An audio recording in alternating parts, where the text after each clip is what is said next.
हमें यहाँ कुछ संख्याएं दे दी गई हैं और हमें इन अलग अलग संख्याओं को अलग अलग संख्या समुच्चय में रखना है। तो ये जो सारी सारी संख्याएं हमें दी गई हैं, ये वास्तविक संख्याएं तो हैं ही। तो ये सारी की सारी संख्याएं वास्तविक संख्याएं तो हैं ही, जिसमें आवर्ती दशमलव, अनावर्ती दशमलव, पूर्णांक संख्याएं, पूर्ण संख्याएं, धनात्मक, ऋणात्मक, सारी की सारी संख्याएं आती हैं।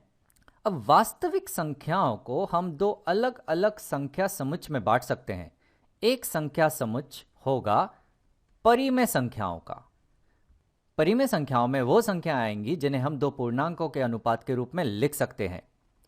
और दूसरा समुच्चय होगा अपरिमेय संख्याओं का। अपरिमेय संख्याएं, इसमें वह संख्याएं आएंगी जिन्हें हम दो पूर्णांकों के अनुपात के रूप में नहीं लिख सकते। अब सारी की सारी परिमेय संख्याओं में से अगर हम दशमलव निकाल दें तो हमें मिलेंगे पूर्णांक संख्याएं। तो परिमेय संख्याओं के अंतर्गत एक और संख्या समुच्चय आता है जो होता है पूर्णांक संख्याओं का।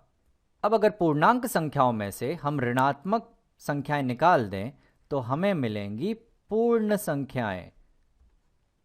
तो पूर्णांक संख्याओं के अंतर्गत एक और समुच्चय आता है जो होता है पूर्ण संख्याओं का। तो चलो अब मैं इसी प्रकार से संख्या समुच्चय बना लेता हूं।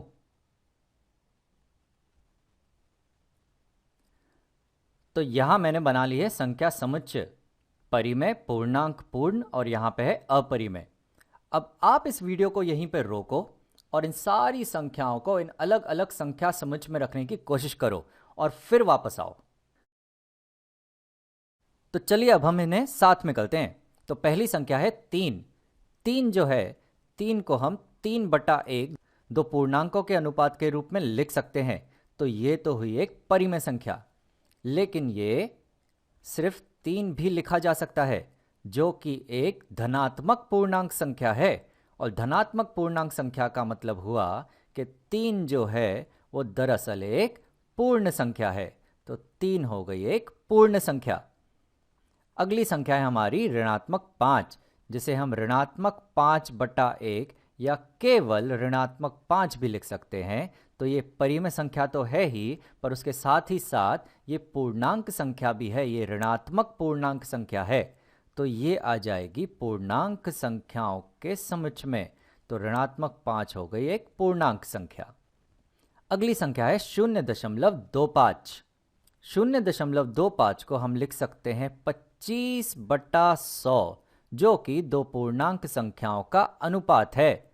तो ये तो हुई एक परिमेय संख्या। तो 0.25 आ जाएगा परिमेय संख्याओं के अंदर। अगली संख्या है 22/7। 22/7 दो पूर्णांकों का अनुपात तो है, पर ये आगे और विभाजित हम इसे नहीं कर सकते। तो ये सीधे सीधे मैं यहां लिख देता हूं कि 22/7 जो है वो एक परिमेय संख्या है। ये एक बढ़िया सी संख्या हमें दी गई है 0.2713 अपूर्णांक, जहां पे ये 1 3 अपने आप को दोहराते रहेगा। तो ये है दरअसल 0.2713 और ये दोहराते रहेगा अपने आप को, ये कभी नहीं रुकेगा। ऐसी संख्याओं को हम कहते हैं आवर्ती दशमलव। और मैं आपको बता दूं कि आवर्ती दशमलव परिमेय संख्याएं होते हैं। ये वाला तो मैं अभी सिद्ध नहीं करूंगा, पर एक दूसरा उदाहरण देता हूं। समझिए कि 0.3 अपूर्णांक, जो कि बराबर है 0.333 और ये चलते रहेगा। और ये तो तुम जानते ही हो कि 0.3333 तो दरअसल 1/3 होता है, जो कि दो पूर्णांकों का अनुपात है। तो आवर्ती दशमलव होते हैं परिमेय संख्याएं। तो इसे हम लिख देते हैं यहां परिमेय संख्याओं के अंतर्गत। तो 0.2713 अपूर्णांक हो गया परिमेय संख्या। अगली संख्या है 10 का वर्गमूल। अब 10 जो है वो पूर्ण वर्ग नहीं है, और किसी भी अपूर्ण वर्ग का अगर हम वर्गमूल लेते हैं तो वो हमें मिलती है अपरिमेय संख्या। तो सीधे सीधे मैं इस 10 के वर्गमूल को लिख देता हूं अपरिमेय संख्या के समुच्चय के अंतर्गत। अगली संख्या हमें दी गई है 14/7। 14/7 तो 2/1 है, या इसे हम केवल 2 भी लिख सकते हैं। 2 तो दरअसल एक पूर्ण संख्या है। तो चलिए इसे हम यहां पूर्ण संख्या की श्रेणी में लिख दें।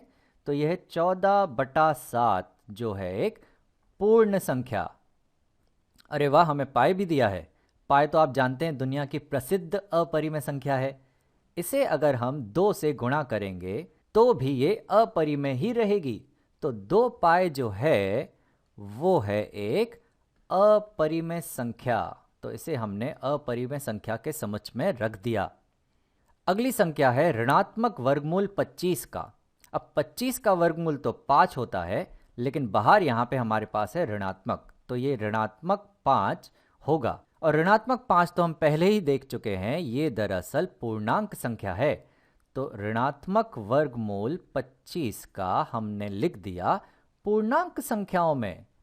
तो अब हम पहुंच गए हमारी आखिरी संख्या पे, जो है 9 का वर्गमूल बटा 7। 9 का वर्गमूल होता है 3/7। तो ये तो दो पूर्णांकों का अनुपात है, जो कि हुआ एक परिमेय संख्या। तो इसे हम लिख देते हैं यहाँ परिमेय संख्याओं में। तो 9 का वर्गमूल बटा 7 हो गई एक परिमेय संख्या। तो सारी की सारी संख्याओं को हमने अलग अलग संख्या समूह में रख दिया।